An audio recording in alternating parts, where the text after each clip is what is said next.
Welkom by die Volle Evangelie Kerk in Secunda. Ons bid dat hierdie boodskap u ryklik sal seën. Vir meer inligting, besoek ons webwerf by www.nader.co.za. Geniet hierdie boodskap. Was tyd waar die kamera glad nie op hom was nie. Want hy was in die 8ste baan geloot. Hy was in die buitebaan geloot. En vir 'n atleet om in die 8ste baan geloot te word, is nie 'n vooruitsig op 'n rekord nie. As jy die verdedigende kampioen is, sou jy of in baan 2 of 3 geloot geword het. Want van agteraf het jy 'n groter prentjie op wat voor jou aan die gang is. Jy kan berekende besluit maak. Jy kan sien hoe jy jou eie wedloop moet aanpas. En almal se oë was op hierdie binneste bane gewees. Hierdie buiteperd het daar buite gehardloop.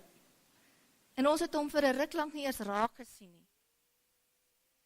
En so gaan dit ook in die lewe. Jy weet, ons is in die wedloop van die lewe betrokke.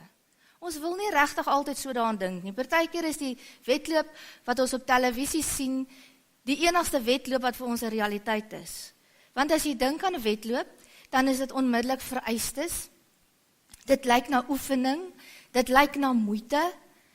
Daar's reëls, en reëls is nie noodwendig lekker nie. En Paulus herinner ons daarin. Kom ons gaan gou na 1 Korintiërs 9 toe.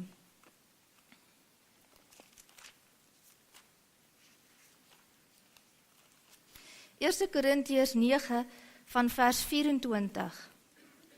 Weet julle nie dat die wat op die baan hardloop, wel almal hardloop, maar dat een die prys ontvang nie? Hardloop so dat julle sekerlik kan behaal. En elkeen wat aan 'n wedstryd deelneem, onthou hom in alles. Hulle nogal om 'n verwelklike krans te ontvang, maar ons 'n onverwelklike. Ek hardloop dan soos een wat nie onseker is nie, en ek slaan met die vuis soos een wat nie in die lug slaan nie. Maar ek kastei my liggaam en ek maak dit diensbaar, dat ek nie miskien terwyl ek vir ander preek, selfverwerplik sou wees nie. Sien, die lewe is 'n wedloop en ons ervaar partykeer net stryd. Partykeer voel ek, weet jy, dis nou maar my lot in die lewe. Ek is in die buitenste baan geloot.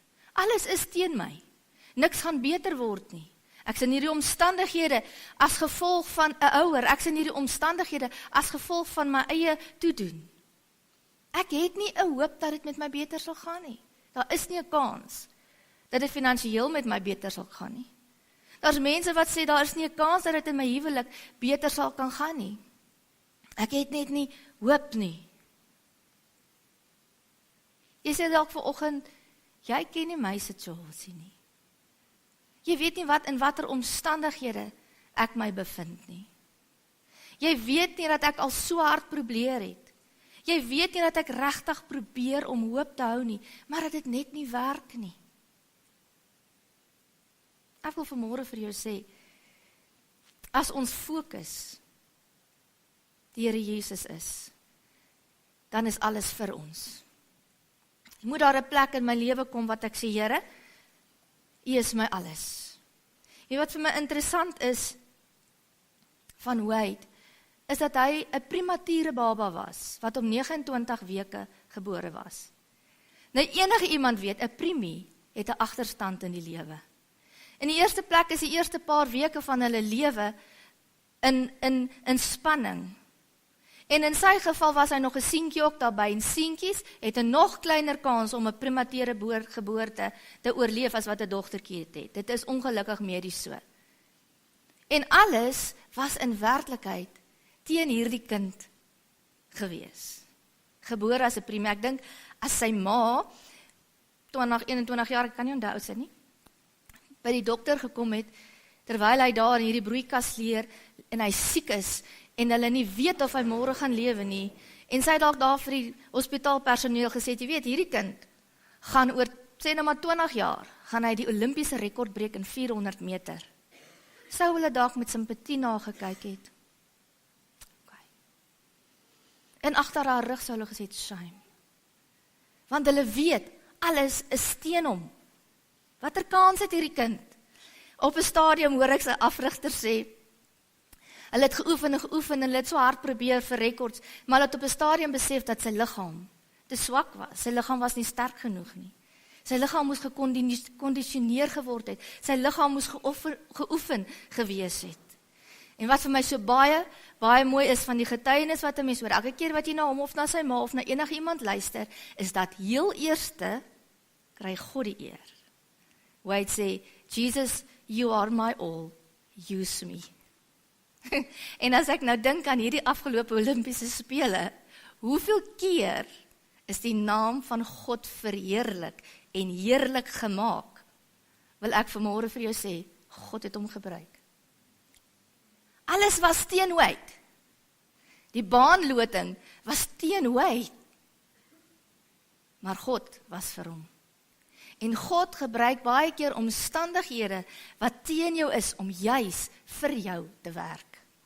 Soveel groter was net hierdie wêreldrekord, hierdie Olimpiese rekord, want niemand het eers gedink hierdie ouetjie gaan dit wen nie. En ek wil vanmôre vir jou sê, ek weet nie wat jou omstandighede is nie. Ek weet nie wat hierdie druk is wat jy in hierdie lewe ervaar nie. Ek weet nie. Maar ek weet een ding, as God vir jou is, en as jy toelaat dat hy jou gebruik, dan gebruik hy selfs die moeilikste omstandighede, sodat sy naam verheerlik sal word. Jy sien, wanneer alles juist teen ons voel, dat ons op 'n plek in ons lewe moet kom wat ons sê, Here, ek is so totaal en al afhanklik van U. Nou daar was so 'n paar jaar terug, 1991, ek kan nie, dis 'n paar jaar terug, toe ek op college was op Berea, het ons in September maand het ons die gebruikelike sportdag gehad. Nou die bietjie vrouens van ons was in die college was, ons moes deelneem, so ons moes amper aan alles deelneem, want ons span kry punte. En wat sleg was, ons het toe na die dag sportdag gehad, by Waterkloof, sy rugbyveld, sy atletiekbaan, en, maar daai tyd mag vrouens nie langbroeke gedra het nie, so ons mag nie langbroeke gedra het nie, so wat is die kans dat ons in sportklere gaan deelneem? Nog minder as niks nie. So, ons vrouens moes deelneem, en ons het gelyk soos Afghanistanse vroue, wat aan die Olimpiese spele deelneem. Ons het warm sweetpakbroeke gehad, jou 'n t-shirt gehad, wat op jou knieë gehang het, want jy moet behoorlik toe wees, en dan het jy nog 'n baadjie gehad, wat bietjie groter was, sodat alles nou mooi toe is.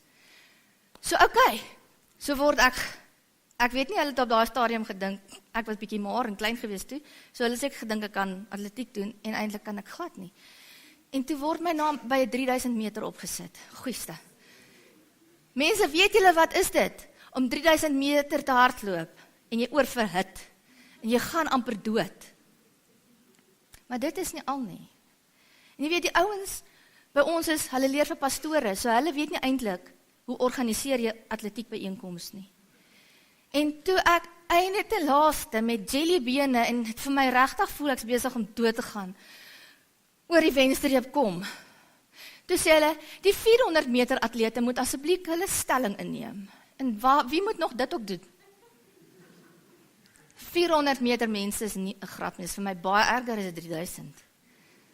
En op daai stadium het ek nou op die grond gesit en ek het, gaan nie.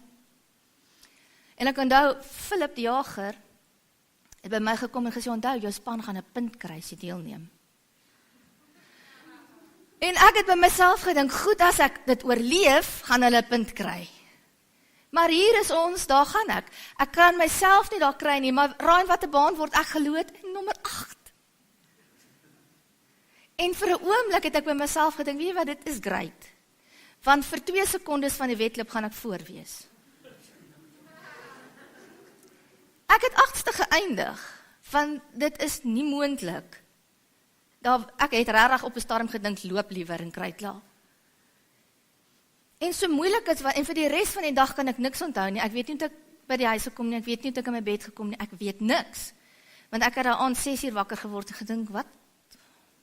Want jou liggaam was net op 'n plek wat ek sê, jy is nie atleet nie, jy is nie eers fiks nie, en kyk wat het jy aan jouself gedoen, of nie ek nie, maar kyk wat die toestand is jy.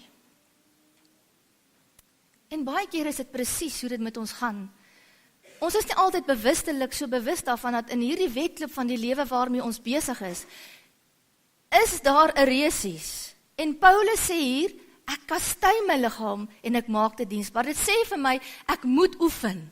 Dit sê vir my, ek moet sterker word. Anders gaan ek dit nie maak nie. En partykeer voel dit vir jou, jy kom net deur die een ding en jy het survive. En wat is die volgende een? En dit is nog vinniger en dit vat nog meer van jou. Daar's tye wat ons op 'n plek in ons lewe kom wat jy sê, Here, ek kan nie meer nie. En nou sê Paulus in Hebreërs 12 vers 1, hy sê, raak ontslae van elke las en die sonde wat julle so maklik omring. Paulus sê, as jy aan hierdie wedloop wil deelneem, dan moet jy ontslae raak van elke las. Mense, jy kan nie 3000 meter hardloop met 'n spul klere aan nie. Dit beperk jou, dit put jou meer uit, maak jou gedaan. Paulus sê, raak ontslae van hierdie laste, raak ontslae van hierdie sonde, wat jou so maklik verstrik. Mense, hierdie laste wat ons met ons saamdra, is hierdie dinge wat sê, ek is in hierdie baan geloot, dit is nou maar eenmal my lot. Ek het so groot geword, en wie die ergste van alles is, ons glo die leuen van die duiwel. Want hy sê vir jou, dis nie die moeite werd om op God te vertrou nie, hy gaan jou nie uit jou verknorsing kan red nie. Jy is nie belangrik genoeg nie. Wie dink jy is jy? Jy is nie 'n atleet nie, man, jy is nie sterk genoeg nie. Jy is gebore om 'n verloorder te wees. Ons hoor al hierdie dinge van dit wat mense van ons sê. Ons kyk na die omstandighede en ons dink hierdie goed is teen ons. En dit is 'n las wat besig is om ons te verstrik, terwyl ons aan hierdie wedloop deelneem. Kom die een ding, dis wat die duiwel sê, dis wat mense sê, hierdie een skinder van my, hierdie een praat van my, ek gaan nie finansiëel kan oorwin nie, die verhouding, my verhoudingslewe is totaal en al verwoes, dit kan nie met my beter gaan nie, en so raak ons so verstrik, en ons hou aan op hierdie wedloop van die lewe, maar eintlik is ons besig om uitgeput te raak. Sonde. Hy sê, raak ontslae van sonde. Mense, sonde is daardie goed wat ek in my lewe toelaat, wat my gees besoedel. Ek praat nou nie van moord en van al daai ander groot sondes nie. Ek praat vanmôre met kinders van die Here. En dit is so dat ons goed in ons lewe toelaat, wat ons gees besoedel. Ons gaan nie noodwendig daardie dinge doen nie, maar dit verhinder deurbrake in my lewe. God het gesê, wees heilig, want ek is heilig. Terwyl ek voorberei en in die week, deel die Heilige Gees met my iets. Ek het 'n TV-reeks gekyk, wat ons gedownload het. So jy het al die episodes vooruit. En hulle vloek nie daarin nie, so dis hoekom ek dit kyk. En partykeer is 'n mens net lus om te gaan sit en TV kyk. En so begin hierdie ding my al hoe meer pla. Elke keer as ek daar sit, dan dink ek, ag Here, hoekom voel dit nou so? En dan gaan sit ek en kyk ek het. So ek was nou regtig nie so erg vandag nie. Maar al hoe meer begin hierdie ding my pla. En in elke een is daar altyd moord by betrokke. En partykeer is dit so gruisam dan. En God se Gees praat met my en hy sê, moord besoedel die land. Dis wat moord doen. Dis 'n voorbeeld van 'n sonde. Moord besoedel 'n land. Hoekom kyk jy daarna om jou te vermaak? Hoekom laat jy toe dat dit jou gees besoedel? Mense, soveel keer laat ons toe dat dinge wat ons op die televisie sien, ons gees besoedel. Ons gaan nie egbreek pleeg dalk nie, ons gaan nie moord pleeg nie, ons gaan nie al hierdie goed doen nie, maar ons laat toe en ons kyk na al hierdie dinge en dit besoedel my gees sodat ek nie op die plek kan wees waar God wil hê ek moet wees nie. Ek kyk na 'n program in die naam van God word gelaster en ons is so gewoond aan, kyk nou maar net klaar verder. Weet, hoekom word Jesus se naam belaster en nie Mohammed of enige iemand anders se nie? Jesus se naam word belaster omdat dit die naam is vir wie Satan moet buig. En hy moet buig, maar hy kan ons nie keer nie. Hy kan probeer en sê, doen die naam van Jesus oneer aan. Gebruik dit ydelik. En ons kyk na hierdie goed. Ons moet op 'n plek kom waar ek sê, Here, openbaar aan my, wys aan my. Jy sien, partykeer in gebrokenheid is dit waar daar lewe deurkom. Ek kyk na hierdie muur nou net en ek dink, Die muur is stikkend, maar uit 'n stikkende muur is hier besig om lewe te groei, kom plante. En wanneer ek myself voor God verootmoedig, en sê, Here, wys die dinge in my lewe, sodat ek kan vorentoe beweeg, sodat ek kan vorentoe gaan, gaan die Gees van God dit in jou lewe openbaar.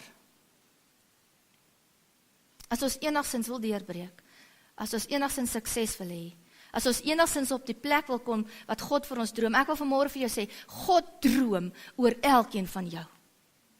Jy sien, hy het jou ongevormde klomp gesien, daar, voordat een van hulle nog daar was alles reeds bepaal.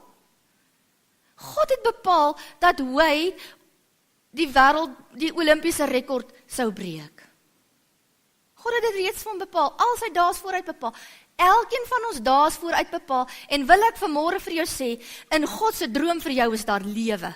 Daar is lewe wat sy heerlikheid sigbaar maak. Daar is lewe van oorwinning. Maar hoekom het ons dit nie? Want ons is nog besig om vas te hou aan alles wat ons belas en al hierdie sonde. Jesus sê, neem my juk op jou, want my juk is sag en my las is lig. Wat sê Jesus hier? Hy sê, my vereiste gaan jou nie seermaak nie. Dis glad nie swaar nie. Om my heerskappy in jou lewe sigbaar te maak en in jou lewe te hê, is glad nie moeilik nie. Jy gaan voordeel daaruit trek. Die Hebreëse woord vir heerlikheid beteken kabod. En heerlikheid beskryf die reputasie, hierdie woord kabod, dit beskryf die reputasie, die heerlikheid, die volle som van wie God is. Ons het nou net gesing, majesty. En dis God se heerlikheid. Dis die totaal van wie hy is. Mense, God sê, ek wil my heerlikheid in jou lewe sigbaar maak. Dink jy ons gaan dan nie oorwinnaars wees nie? As hy sy heerlikheid in my lewe wil sigbaar maak, dan beteken dit, ek het op 'n plek gekom waar ek totaal oorgegee het wat ek gesê het, Here, U is in beheer van hierdie resies. Ek het op 'n plek gekom waar ek sê, Here, nie my wil nie, maar U wil. Ek het op 'n plek gekom waar ek gehoorsaam is. Die woord sê, om gehoorsaam te wees, is beter as offers. En as die vet van ramme. En die woord sê, wederkerigheid, wederstrewigheid, is 'n sonde van heksery. Wat beteken wederstrewigheid? Dis teenoorgesteld van gehoorsaam. So om ongehoorsaam te wees, beteken rebellie. Dit beteken ek luister nie wat die woord vir my sê nie. En te veel sien ons vandag in die kerk se lewe dat ons nie meer ongehoorsaamheid raak sien nie. Want ons het ons eie redenasie oor wat die woord sê, wat die implikasie van die woord is. Waarin ek op 'n plek gekom het van totale oorgawe, dan sê ek, Here, U wil, nie my nie. Maak U heerlikheid in my lewe sigbaar. Here, dat ander kan sien wie is. U sien, toe die Jode na Kanaan toe trek en die volke hoor dat die Israeliete op pad is. Toe val daar 'n groot skrik op hulle. Want hulle het gehoor wat met Egipte en Farao gebeur het. Hulle het gehoor van die Jordaansee wat oopgekleef word. Hulle het gehoor van al hierdie dinge wat gebeur en vrees het op hulle geval. Nie vanweer wie die Israeliete was nie, maar God se teenwoordigheid was saam met hierdie volk gewees. God wil hê dat in alles, elke manier wat ek lewe, elke manier wat ek doen, elke manier wat ek redeneer, sy heerlikheid sigbaar sal word. Wanneer ons God liewer het as onsself, as ons eie redenasie en opinie, kom gehoorsaamheid en die deurbrake volg. Mense, as ek partykeer dink ek dan sê ek, Here, dit wat U vir U volk, wat vir die kinders instoor het, is so groot, maar ons is net hierso, dwaal net hierso rond. Wanneer ons op 'n plek gaan kom en God se aangesoek gaan soek, gaan die deurbrake gebeur. Jy sien, God sien ons einde voor ons begin. Voordat een van my daar was, het hy reeds my einde gesien. En in my einde word hy verheerlik. Ek wil vir 'n oomblik vir julle iemand se lewe gebruik en dis Jakob. Nou ons weet, Isak was die seun van die belofte wat Abraham en Sara verkry het. God het vir Abraham 'n belofte gegee van 'n groot nageslag en van seun. En Abraham en Sara het nie 'n kind gehad nie, en hulle was al baie oud, en deur God se wonderwerkende krag en ingrype word Isak gebore. So ontvang Isak die belofte van seun en van 'n groot nageslag. En hy trou met Rebekka. Maar Rebekka kon ook nie kinders hê nie. En nou lyk dit weer hier. God gee 'n belofte en nou is daar weer 'n probleem dat dit nie in vervulling kom nie.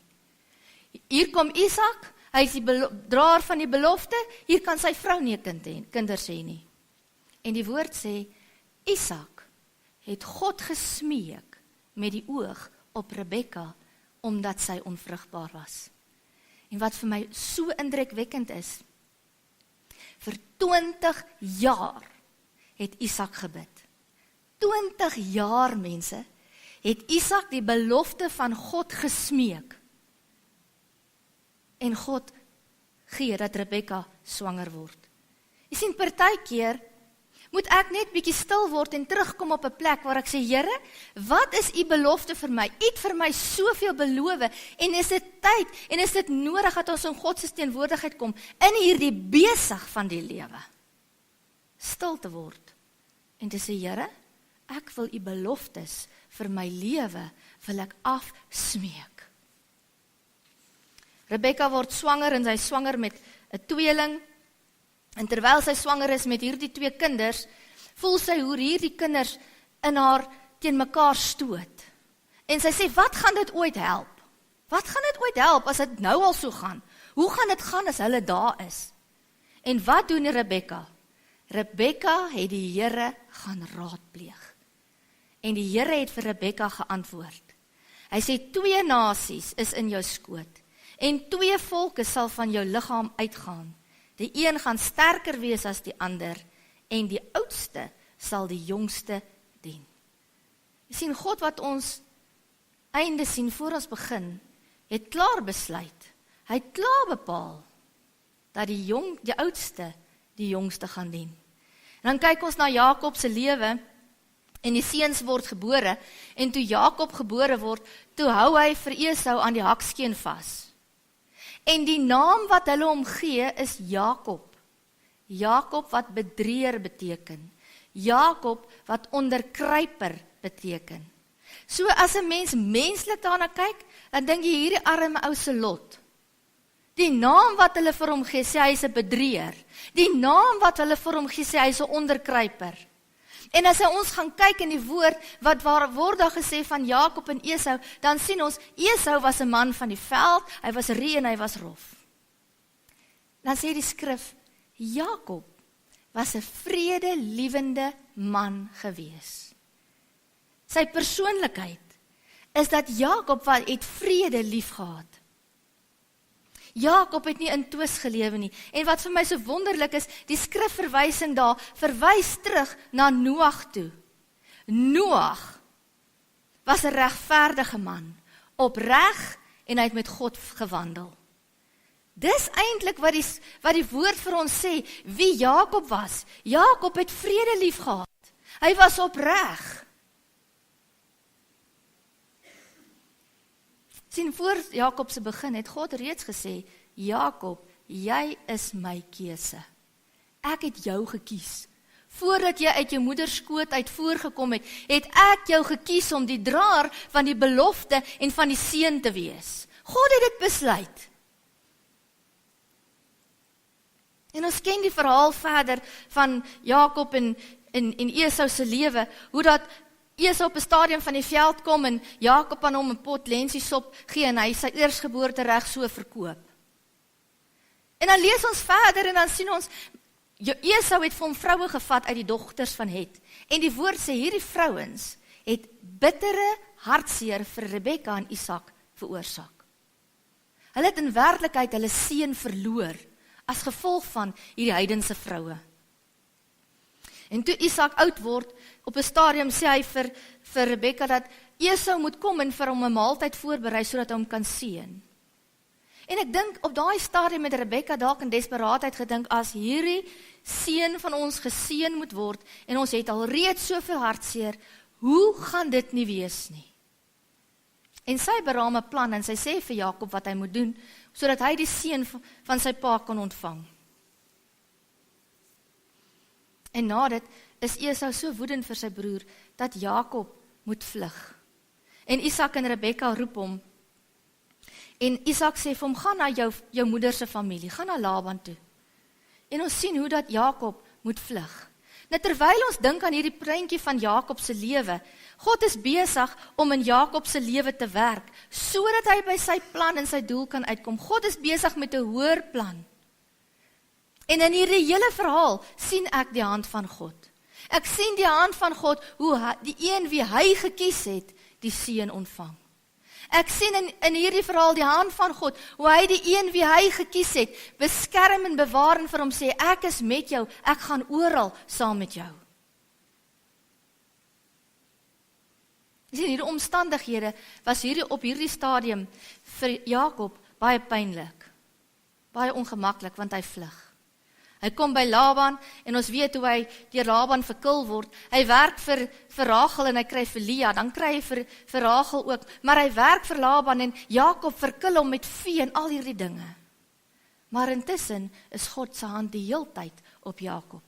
Want die Here het vir hom gesê, daar by Bethel, toe hy in die nag op 'n klip geslaap het die Here vir hom gesê, ek is met jou, en ek sal jou bewaar oral waar jy gaan, en ek sal jou terugbring in jou land, want ek sal jou nie verlaat nie, totdat ek gedoen het, wat ek beveel het. Jy sien, terwyl Jakob in hierdie omstandighede van sy lewe is, en op 'n stadium hoor hy hoe Laban se seuns hom beskinder, en hy dink by homself, weet jy wat, ek moet my vrou en my kinders vat, en ek moet net trek, sonder om Laban daarvan te sê. En hy sê vir sy vrouens en kinders, en alles wat hy het, en hy trek met hulle, sonder om vir Laban te groet. Want hy is bang dat Laban hulle dalk gaan terughou. En op 'n stadium bevind Jakob hom, God het vir hom gesê, gaan terug na jou land. Nou moet hy teruggaan in hierdie omstandighede wat hy weet, 'n broer vir hom wag wat hom wil doodmaak.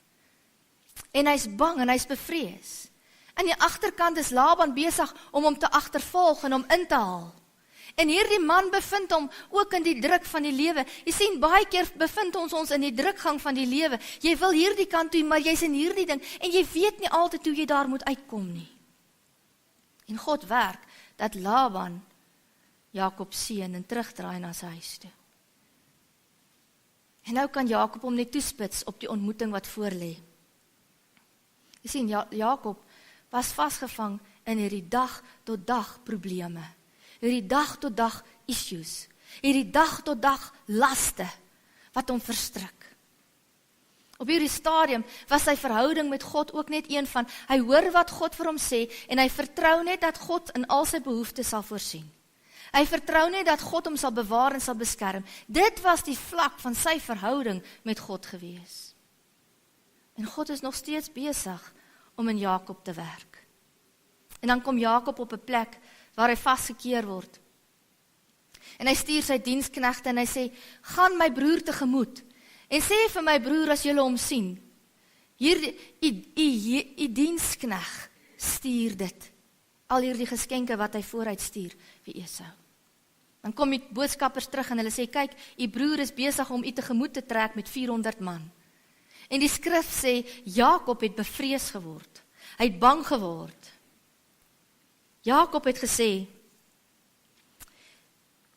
o God, wat my vader Abraham en God van my vader Isak, o Here, wat my beveel het, gaan terug na jou land en jou familie, en ek sal aan jou goed doen. Ek is te gering vir al die gunste en al die trou wat u aan die knegt bewys het. Want ek het met my staf oor hierdie Jordaan getrek, en is nou 2 laars. Red my tog uit die hand van my broer, uit die hand van Esau, want ek is bang vir hom, dat hy sal kom en my doodslaan, die moeder saam met die kinders. U het tog self gesê, ek sal sekerlik aan jou goed doen, en jou nageslag maak soos die sand van die see, vanweë die menigte wat nie getel kan word nie. En Jakob het die nag daaroor gebly. En in die vroeë oggend, dwars deur die nag, het hy met 'n man geworstel. En hy het met hierdie man geworstel en hierdie man het gesien dat hy nie vir Jakob hom nie gaan los nie. En hy sê vir Jakob, los my dat ek kan gaan voor die son opkom. En Jakob sê, ek sal jy nie los voordat u my nie geseën het nie. En hy seën vir Jakob. En hy sê, jy sal nie meer Jakob genoem word nie, maar Israel. Want jy het geworstel met God en met die mense en het oorwin. Daarop vra Jakob en sê, maak my tog u naam bekend. En hy antwoord, waarom vra jy dan tog my naam? En hy het hom daar geseën. Toe noem Jakob die plek Peniel, want hy het gesê, ek het God gesien van aangesig tot aangesig, en tog is my lewe gered. En die son het vir hom opgegaan, net toe hy by Peniel verby was. Eers toe Jakob op 'n plek kom, waar hy van homself gestroop is, van sy besittings gestroop is, wat hy onseker is, al wat hy gehad het, was die belofte van God, dat God met hom sal wees, kom hy in 'n worsteling, en hy worstel voor die aangesig van God, want dit is wat Peniel beteken, het beteken, voor die aangesig van God, en die woord sê, en die son het vir hom opgegaan, Jakob was nie meer Jakob nie, Jakob was Israel, Jakob het geword, wat God se droom vir hom was, 'n prins van God, want Jakob moes eers klaar speel met Jakob. Jakob moes God eers op 'n ander vlak ontmoet. Jakob moes eers God van aangesig tot aangesig sien. Jakob moes eers op 'n plek kom waar hy besef het hy is niks as God nie vir hom is nie. En mense, dis voor die aangesig van God wat God se droom vir ons in vervulling kom. Dis wanneer ek voor God kom en sê, Here, ek is nie slim genoeg nie, ek het nie genoeg kennis nie, ek het nie genoeg wysheid nie, Here, ek is niks, as U nie oorneem en beheer neem in hierdie situasie, en U heerlikheid in my lewe sigbaar word nie. Die heerlikheid, die gewig, die majesteit van wie God is, was oor Israel sigbaar. Al was die lot teen Jakob, al was hy genoem deur die mens 'n bedrieër, was dit die pad wat hy moes loop, sodat God se wil en plan in sy lewe in vervulling kon kom. Sodat hy kon word Israel, wat hy hom voor een van sy dae daar was, het God reeds bepaal dat sy naam Israel sal wees. Maar dit het op 'n plek van gebrokenheid gekom. Dit het op 'n plek gekom waar God se doel groter was as sy eie. Sien, vir te lank het hy rondgehardloop. Van die oomblik wat hy sy broer te nagekom het, het hy gehardloop, het hy gevlug. Tot op die dag wat hy gesê het, Here, ek is nou so desperaat, dat U belofte in vervulling sal kom. Here, ek hoor dat U met my sal wees. Ek hoor dat U my sal seën. Ek hoor dat U my 'n groot nasie sal maak. En ek moet erken, U was met my, terwyl ek by Laban was. U het my geseën met my vrou en met my kinders. Ek is 'n ryk man. Ek kom terug na my land toe as 'n ryk man. Here, ek moet erken dat U met my is. Maar Here, ek is nog nie op die plek waar U wil hê ek moet wees nie. Nou eers, om God in Jakob se lewe die gewig dra. Party dae is ons baie keer meer op die vlak, terwyl ons aan hierdie resies besig is, en ons ervaar die een ding op die ander. Is ons op hierdie vlak van die resies wat ons sê, Here, voorsien dit in my daaglikse behoefte. Here, help my. Here, red my. Here, voorsien my. Here, wees met die. Here, beskerm. En dit is waar op die vlak wat ons gebede is. Maar wanneer ek op 'n plek kom wat ek sê, Here, ek gee werklik oor, neem beheer oor van my lewe. Here, ek wil gehoorsaam wees. Ek wil doen wat in die woord sê. Dan kan God se heerlikheid in my lewe sigbaar word, want nou kan hy my vertrou. Jy sien, as God nie jou eerste prioriteit is nie, en as sy aangesig nie jou begeerte is nie, gaan jou aanhou hardloop en niks bereik nie. Want dit is voor die aangesig van God, waar die son opgaan, oor die donkerste omstandighede. Ek wil vanmôre vir jou sê, om ongehoorsaam te wees aan die woord van God, bring vir jou skade. Maar wanneer jy gehoorsaam is aan die woord van God en aan sy stem, dan bring dit vir jou seën, en dis hoekom Jesus sê, dis nie te moeilik nie, dit wat ek vir jou vra is nie te moeilik nie, dit gaan jou nie seer maak nie. Om my 10de na my huis toe te bring, gaan jou nie armer maak nie. Maar jy gaan arm bly, as jy ongehoorsaam is aan my woord. En mense, dit is die waarheid, as ons nie die woord van God wil gehoorsaam word nie, raak nie, gaan ons nie God se guns en se seën in ons lewe ervaar nie, want hy het gesê ons moet ontslae raak van sonde. Hy het gesê, wees heilig, want ek is heilig, en dan streef ek daarna in my hele lewenswandel. Psalm 138 vers 8 is 'n gebed wat sê, Here, U sal U doel met my bereik. En ek wil vanmôre vir jou sê, wat ook al jou omstandighede. Partykeer kom jy op 'n plek en jy sê, ek kan net nie meer nie. Ek sien nie kans vir nog nie. Ek gaan nie nog kan hanteer nie. Wat help het, ek lewe nog? Wil ek vanmôre vir jou sê, dis die plek waar jy is, waar jy moet kom by gebrokenheid. Sê, Here, hier kniel ek voor U aangesig. Sodat U wil en U droom in my lewe in vervulling kan kom.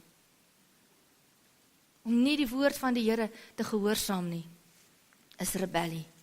Terwyl daar rebellie en sonde in ons lewe is, kan ons nie God se seën in ons lewe verwag nie.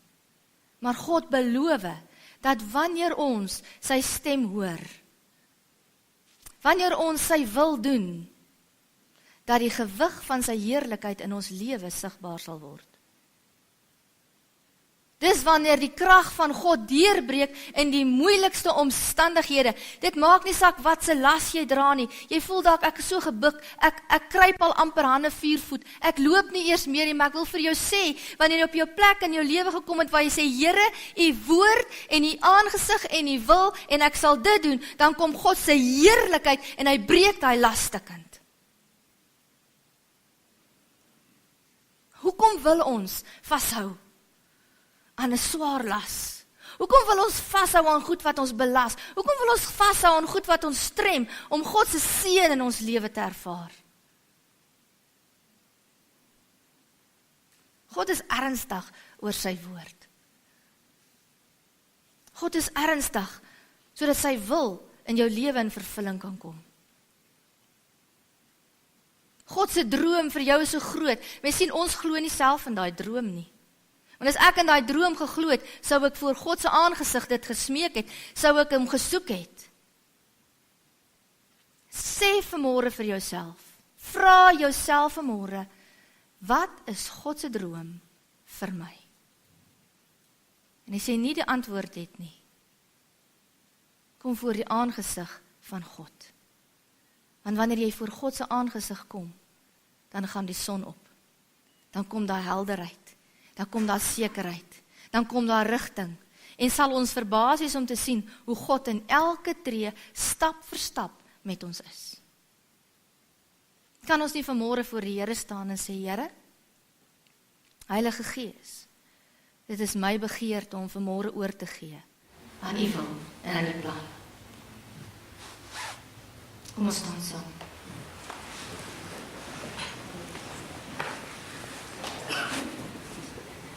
Vader, ons kom vanmôre na U toe in die naam van Jesus, die naam bo alle name. En Here, ek weet vanmôre dat U is ernstig oor U woord. Here, U is ernstig dat U kinders heiligmakende lewe sal lei. Here, want wanneer in U kinders se lewe U heerlikheid sigbaar word, sal ander sien dat U God is. Here, dikwels ervaar ons soveel kragteloosheid, soveel vrees, Here, omdat ons nalat om U aangesig te soek. Vanmôre wil ek bid, Here, vergewe ons sonde. Here, vergewe ons dat ons dit nalat. Here, vergewe vir ons, as dit nie vir ons belangrik is wat U wil is nie. En lei ons deur die Heilige Gees. Bid vanmôre Gees van wysheid, raadgewer, advokaat bystand. Ek bid vanmôre, Here, dat U harte sal verander. Ek bid vanmôre dat U wysheid in een oomblik in harte sal oopgaan.